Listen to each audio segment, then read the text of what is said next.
Alright, YouTube, I'm making this video, and this is my very first video I've ever made for YouTube. I decided making this after watching a bunch of videos the last 2 days on YouTube with people get fish from carnivals for their kids, and they put them in small fish bowls, or and they get little starter aquariums for their kids, like 5 gallons or so, or less.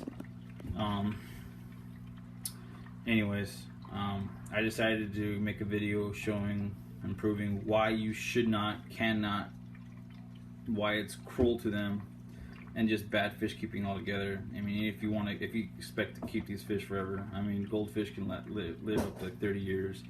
Some people say they live longer, but they live about 20, 30 years on average. If you maintain everything properly, change water frequently, feed them healthy food, etc. Anyways, so I decided, this is my little hospital tank I have here. It's 5 gallons. This is not a community tank. I don't keep fish in here other than 2 small miniature little catfish I have in the very bottom.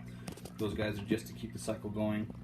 But I have a UV sterilizer, aqua filter with the sponge filter as well. And I keep this tank heavily salted as well. When I do have fish in here, I change the water, up to 80%.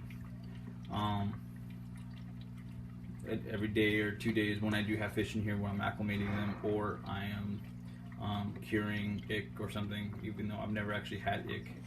I purchased fish that had ick, and I decided, like a couple days ago, I saw I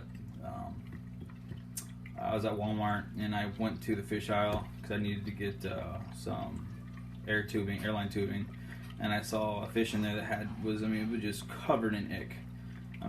Covered in ick. And I decided, whatever, I'm just gonna buy it as an experiment.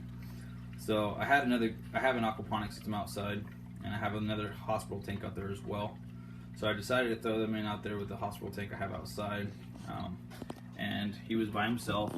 I did heavily salted tank, changed water every day, and I got rid of it in like 2 days.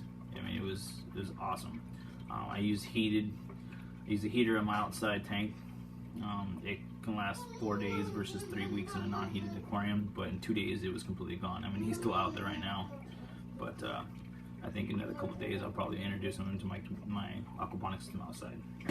Anywho, this video is to show why you should not overstock your tank. This is a 5-gallon hospital tank I have. I threw all these guys in here from my community tank I have in my house, just to show why you should not do it.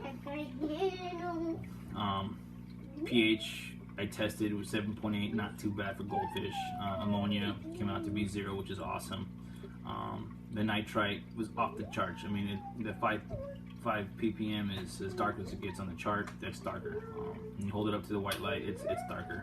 Nitrate came out to be between 40 and 80 ppm, which is crazy. Bad. And I did the water change last night actually. My tank in the house is also an aquaponic system. I propagate all my filters with pothos inside. I just like the way it looks. Takes out everything. It consumes extra ammonia, nitrate. It just eats nitrate like there's no tomorrow. Every time I do water changes, actually I haven't done a water change in my main tank in about a month. I just tested the water today, and still everything is zero everything on my main tank. And like I said, it's heavily planted with pothos, and it absorbs everything. Crystal clear, clean water. I have an underground filter. I use 2 AquaClear 70s. I have a 75 Aquarium, and then I have I just threw a 30 super clean 30 on there as well. I did that just so my friend wants to get a little aquarium, and I decided to throw that on there just to get the filter with the filter set up for him. That way he didn't have to cycle his tank. That way I can just do it for him. This is his first tank, and he's getting a little 30 gallon. He has a canister filter that I already set up for him. It's ready to go, and I'm going to give him this as well. That way when he throws it on his tank, it's fully cycled, doesn't have to do anything other than just throw some fish in there and he's good to go. Anyways, this is my little 5 gallon. I just wanted to show you, do not overstock your tank. All these guys are going back in my main tank right now, but yeah, don't do it. Just don't do it. It's bad fish keeping. I mean, most of these fish in here, like the Ryukins, I mean, those guys, I mean, these guys will live in here forever. I mean, 30 years, they'll live a long time. 20, 30 years, they'll live a long time, if you take care of them right. If you don't, I mean, they'll last you a couple days, weeks, months, and that's it. All right, bye-bye.